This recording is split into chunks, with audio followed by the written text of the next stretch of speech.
देश में एक और हिंदुत्व का झंडा बुलंद किया जा रहा है तो कोई दल हिंदुत्ववादी सोच की निंदा कर रहा है। कोई कह रहा है कि देश को हिंदू राज बनाएंगे तो कोई कह रहा है कि अखंड भारत का निर्माण किया जाएगा। लेकिन क्या है भारत और क्या है इसकी मूल भावना और क्या सोचती थी देश की वो विभूतियां जो देश की परिभाषा गढ़ी। देश में पिछले कुछ समय से लगातार हिंदुत्ववादी, हिंदू राष्ट्र और न जाने इसी तरह के और कितने शब्द सुने जा रहे हैं। लेकिन इन सब पर बाबा साहेब के क्या विचार थे उसकी भी चर्चा होनी चाहिए। जिस दौर डॉक्टर अंबेडकर का जन्म हुआ था वो ऐसा दौर था जब सामाजिक ताने बाने में अस्पृश्यता, यह छुआछूत और ऊंच नीच जैसी कुरीतियां खूब फल फूल रही थीं। नीची जाति वालों को ऊंची जात वालों के बराबर बैठने, उनके कुओं से पानी पीने, उनके रास्तों से चलने, यहाँ तक कि उनके साथ पढ़ने लिखने में भी भेदभाव होता था। ऐसा कोई देश में बेशक ना रहा हो, लेकिन अधिकतर जगहों पर इसी तरह की मानसिकता फल फूल रही थी।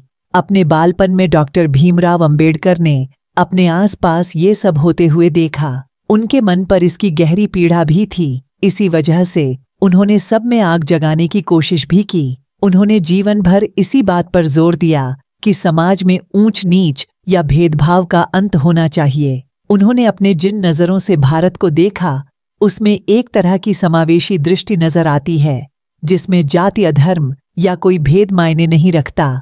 उन्होंने राष्ट्रीयता और राष्ट्रीय भावना को सभी धर्मों, जातियों और वर्गों से ऊपर माना था।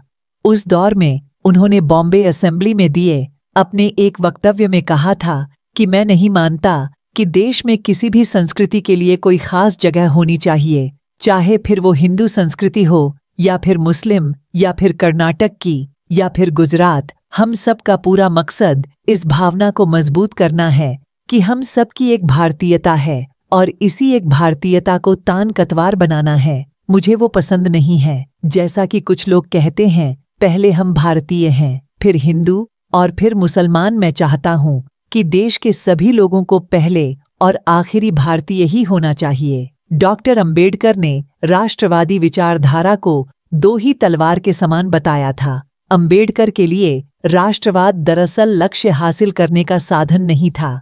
उन्होंने इसे कभी एक पवित्र पंथ के रूप में नहीं माना जैसा कि आज हम में से कुछ लोग कहते हैं। राष्ट्रवाद की उनकी विचारधारा में सभी वर्गों और धर्मों का समावेश था जिसमें प्राथमिकता राष्ट्रवादी भावना की थी और उस भावना को जीवित रखने के लिए सामाजिक ताने बाने में समानता के महत्व पर उन्होंने जोर दिया था। संविधान निर्माण के आदर्शों में भी यह भावना झलकती है। भारत की विविधताओं को उसकी खूबसूरती और खासियत माना गया है जो इसकी मूल भावना से छलकता भी है। ऐसे देश में किसी धर्म की प्रधानता या उसी धर्म विशेष के नाम से राष्ट्र की पहचान इस देश में दशकों से वाद विवाद का विषय रह पाया है। दोस्तों, आज हमने एक साथ बहुत कुछ सीखा।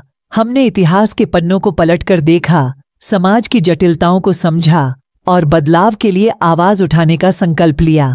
इस यात्रा में हमारा साथ देने के लिए आपका धन्यवाद। आपके समर्थन से ही हम अपनी आवाज को और मजबूत कर सकते हैं और एक बेहतर समाज के निर्माण की राह पर आगे बढ़ सकते हैं। अब समय है कि हम अपने सीखे हुए सबक को अपने जीवन में उतारें। आइए हम जाति, धर्म, लिंग या किसी भी अन्य आधार पर भेदभाव से मुक्त एक समाज का निर्माण करें। आइए हम मिलकर एक ऐसे समाज का निर्माण करें जहां हर किसी को समान अवसर मिले, जहां हर किसी को अपने सपनों को पूरा करने का मौका मिले और जहां हर कोई खुशहाल और सम्मानजनक जीवन जी सके। दोस्तों, मिलते हैं अगले वीडियो में।